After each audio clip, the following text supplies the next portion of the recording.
रावण और लंका के अंत के बाद सुपर्णखा का क्या हुआ था? क्या सच में सुपर्णखा के वंशज है मुस्लिम्स? क्या कारण है मुस्लिम महिलाओं के बुर्खा पहनने का? आखिर क्यों गुरु शुक्राचार्य इस शिवलिंग को रेगिस्तान में लेकर पहुंचे? कैसे सुपर्णखा ने अपने डूबते हुए कुल को बचाया? आखिर क्यों मुस्लिम्स में शुक्रवार पवित्र दिन होता है? आखिर क्यों मक्का मदीना में हिंदुओं को जाने की परमिशन नहीं है? कहीं सच में मक्का मदीना की नींव सुपर्णखा से तो नहीं जुड़ी है? अगर आप भी इन सवालों को सुनकर चौंक रहे हैं तो वीडियो को लास्ट तक जरूर देखिएगा। दोस्तों, इस्लाम एक ऐसा धर्म है जिसको लेकर अक्सर लोगों के मन में सवालिया निशान खड़े होते रहते हैं, लेकिन धर्म ग्रंथों के मुताबिक इस्लाम का सीधा कनेक्शन सनातन धर्म और सुपर्णखा से जुड़ा मिलता है। हिंदुओं के पवित्र ग्रंथ रामायण में हमें त्रेता युग में भगवान श्री और रावण के बीच हुए धर्म युद्ध के बारे में जानकारी मिलती है। कहा यह भी जाता है कि अगर सुपर्णखा नहीं होती तो शायद ये युद्ध कभी होता ही नहीं और प्रभु श्री राम रावण का वध भी नहीं करते, क्योंकि सुपर्णखा जो अपने आप को सृष्टि की सबसे सुंदर स्त्री समझती थी, उसे अपने रंग रूप पर बड़ा गुमान था।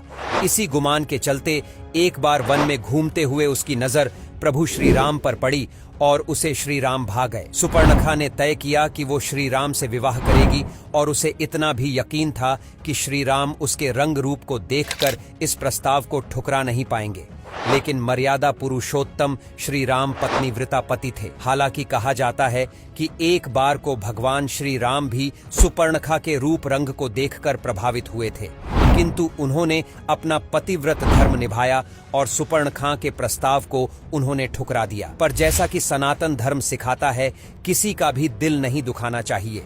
इसीलिए भगवान श्री राम ने अपने भाई लक्ष्मण जी की ओर इशारा करते हुए कहा कि यदि आप चाहें तो मेरे भाई से विवाह के लिए पूछ सकती हैं। अगर वो हाँ कहता है तो उनसे विवाह कर सकती हैं। सुपर्णखा ने भी ऐसा ही किया और लक्ष्मण जी के सामने विवाह का प्रस्ताव लेकर पहुंची, किंतु भैया और भाभी की सेवा में लीन लक्ष्मण जी ने भी सुपर्णखा को खाली हाथ ही रवाना कर दिया। इससे क्रोधित होकर सुपर्णखा ने श्री राम के सामने अभद्र भाषा में माता सीता की बुराई करना और उन्हें भला बुरा कहना शुरू कर दिया। साथ ही श्री राम को ये कहकर धमकाने लगी कि यदि आपने मुझसे विवाह नहीं किया तो मैं इसे यानी माता सीता को मार डालूंगी। जिसके बाद सुपर्णखा माता सीता के करीब पहुंचती है, लेकिन इससे पहले कि वो माता सीता को हाथ लगाती, लक्ष्मण उसकी नाक काट देते हैं, जिससे सुपर्णखा आग बबूला हो जाती है और बदले की आग में झुलसते हुए अपने भाई रावण के पास पहुंचती है। यहाँ रावण भी अपनी बहन की ये हालत देख गुस्से से लाल हो जाता है और अपनी शक्तियों के घमंड में माता सीता का अपहरण कर श्री राम को चुनौती देता है। किंतु पूरी अधर्मी लंका में मंदोदरी और विभीषण ही ऐसे व्यक्ति थे जो धर्म की राह पर चलते थे। इसलिए जब भगवान श्री राम लंका में रावण का वध करने पहुंचे तो विभीषण ने उनकी मदद की और रावण के पूरे कुल का नाश हो गया। लेकिन सभी राक्षसों में से सुपर्णखा अभी भी जिंदा थी, उसका वध नहीं किया गया। अपने सभी भाइयों और पूरे कुल को मृत देख सुपर्णखा का गुस्सा 7वें आसमान पर पहुंच गया। वो बुरी तरह घबरा गई कि अब उनके वंश का क्या होगा। अपने वंश की चिंता लिए सुपर्णखा राक्षसों के गुरु शुक्राचार्य के पास पहुंची और उनसे विनती की कि मेरे कुल को बचा लीजिए। सुपर्णखा की चिंता अब शुक्राचार्य की चिंता बन गई, क्योंकि वो भी राक्षसों के कुल को जिंदा रखना चाहते थे।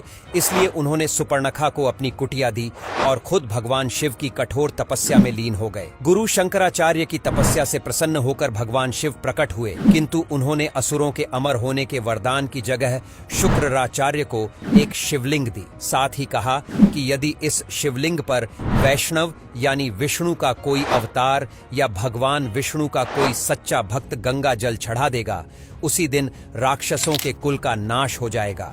भगवान शिव की इन बातों को सुनकर गुरु शुक्राचार्य बड़े चिंतित हुए और शिवलिंग को एक रेगिस्तान के बीचों बीच स्थापित कर दिया। साथ ही उसकी देखरेख का जिम्मा सुपर्णखा को सौंपा। लेकिन सुपर्णखा बहुत अच्छे से जानती थी कि वो जिंदगी भर इस शिवलिंग की देखरेख नहीं कर पाएगी और गलती से भी कोई हिंदू यहाँ पहुँच गया और वो भगवान विष्णु का भक्त हुआ और उसने इस पर गंगा जल चढ़ा दिया तो ये शिवलिंग और राक्षसों का कुल हमेशा हमेशा के लिए खत्म हो जाएगा। इसलिए सुपर्णखा ने अपने वंश को आगे बढ़ाने के लिए कई बच्चों को जन्म दिया, जो आज राक्षस कुल की परंपरा का पालन कर रहे हैं। चलिए अब आपको इस शिवलिंग, सुपर्णखा और गुरु शुक्राचार्य का मुस्लिम्स से कनेक्शन बताते हैं। लेकिन ये कनेक्शन जानने से पहले वीडियो को लाइक और पेज को फॉलो जरूर कर लीजिएगा। दोस्तों, दुनिया भर में ऐसी एक या दो नहीं बल्कि कई खबरें और रिपोर्ट्स हैं जो ये दावा करती हैं कि मक्का मदीना के नीचे एक शिवलिंग है। बता दें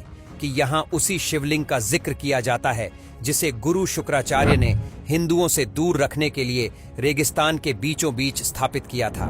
यानी सऊदी अरब में मक्का मदीना की स्थापना गुरु शुक्राचार्य द्वारा ही की गई थी।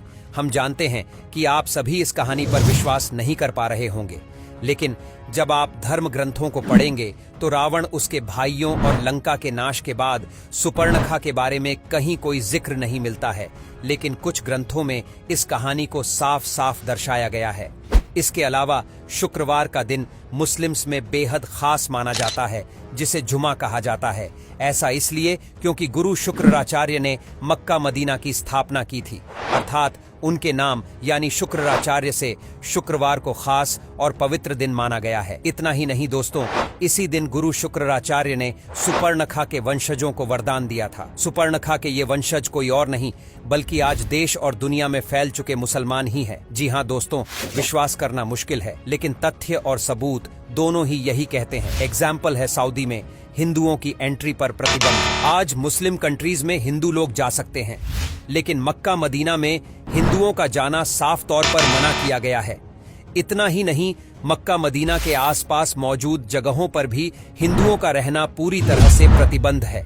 दरअसल मुस्लिम्स को ये डर हर वक्त सताता है कि अगर कोई हिंदू मक्का मदीना पहुंच गया और उसने वहां मौजूद शिवलिंग पर गलती से भी जल चढ़ा दिया तो राक्षसों का कुल पूरी तरह से विनाश के जाल में समा जाएगा। इसलिए कहा जाता है कि सुपर्णखा ने ही इस्लाम की नींव रखी है और उसकी हर परंपरा का पालन भी मुस्लिम्स कर रहे हैं। उदाहरण के तौर पर आप मुस्लिम महिलाओं में बुर्खा पहनने के रिवाज को ही देख लीजिए। अच्छा, आप हमें बताइए कि मुस्लिम महिलाएं बुर्खा क्यों पहनती हैं? दरअसल इसके पीछे वजह सुपर्णखा ही है। सुपर्णखा ही अपने चेहरे को ढकने के लिए एक कपड़े का इस्तेमाल करती थी, जिसमें से सिवाय उसकी आंखों के अलावा कोई और अंग नजर नहीं आता था। लेकिन ये सब हुआ लक्ष्मण जी के सुपर्णखा की नाक काटने के बाद। ये तो आप सभी जान ही चुके हैं कि सुपर्णखा अपने आप को सृष्टि की सबसे सुंदर स्त्री मानती थी, लेकिन जब लक्ष्मण जी ने उसकी नाक काट दी तो उसका चेहरा बद से बदतर हो गया, जिसे देखकर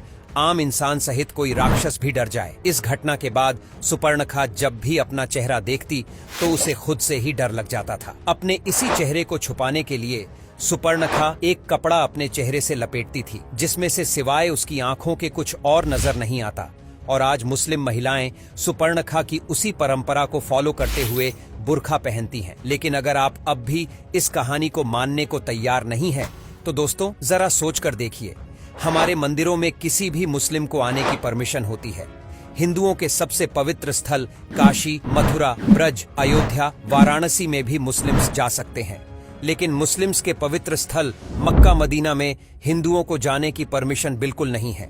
वहां तो किसी हिंदू के घुसने पर भी हाहाकार मच जाता है। कुरान की एक सूरत में ये साफ तौर से लिखा गया है कि बहुदेववाद यानी सनातन धर्म से जुड़े लोगों का मक्का मदीना में प्रवेश पूरी तरह से वर्जित है। मक्का के आसपास भी हिंदुओं को रहने के लिए जमीन नहीं दी जाती है। तो ऐसा क्यों? क्या कारण हो सकता है? इस प्रतिबंध से हम सीधा अंदाजा लग सकते हैं कि कहीं न कहीं सुपर्णखा और राक्षसों के गुरु शुक्राचार्य से जुड़ी इस कहानी में जरूर कोई न कोई सच्चाई है, क्योंकि धर्म ग्रंथ भी ऐसा बताते हैं कि सृष्टि का सबसे प्राचीन धर्म कोई और नहीं बल्कि सनातन ही है, जिसकी नींव आज से करीब 90,000 वर्ष पहले ही रख दी गई थी।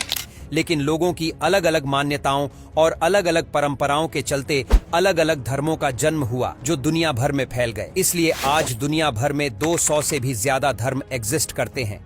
हालांकि नास्त्रोदमस जैसे भविष्यवक्ताओं की भविष्यवाणियों में कहा गया है कि चाहे कोई भी धर्म पैर पसार ले, वो दौर जल्द ही आएगा जब चांद पर आधारित रहने वाला धर्म सागर के नाम वाले धर्म के आगे नहीं टिक पाएंगे। बता दें कि यहाँ सागर का मतलब है हिंदू धर्म, क्योंकि दुनिया का एकमात्र हिंदू ही ऐसा धर्म है जिसकी उत्पत्ति हिंद महासागर से मानी जाती है, जबकि चांद पर आधारित धर्म है इस्लाम। लेकिन इन सब के बावजूद हम किसी भी निष्कर्ष पर नहीं पहुंच सकते हैं। लेकिन हाँ, सऊदी अरब में मक्का मदीना में हिंदू की एंट्री पर प्रतिबंध कहीं ना कहीं लोगों के शक को गहरा करता है कि हाँ, यहाँ कुछ तो गड़बड़ है, क्योंकि आप दुनिया की किसी भी चर्च में जा सकते हैं, फिर चाहे किसी भी धर्म से जुड़े हो, गुरुद्वारे, मंदिर, हर जगह जा सकते हैं, लेकिन हिंदू धर्म से जुड़े हैं तो मक्का मदीना में कदम भी नहीं रख सकते। खैर, आपको इस बारे में क्या लगता है? क्या सच में मुस्लिम्स सुपर्णखा के वंशज हैं? कमेंट करके अपनी राय जरूर बताइएगा। वीडियो पसंद आई हो तो लाइक और शेयर करके पेज को फॉलो भी कर लीजिए। मिलते हैं अगली वीडियो में, तब तक के लिए बाय बाय।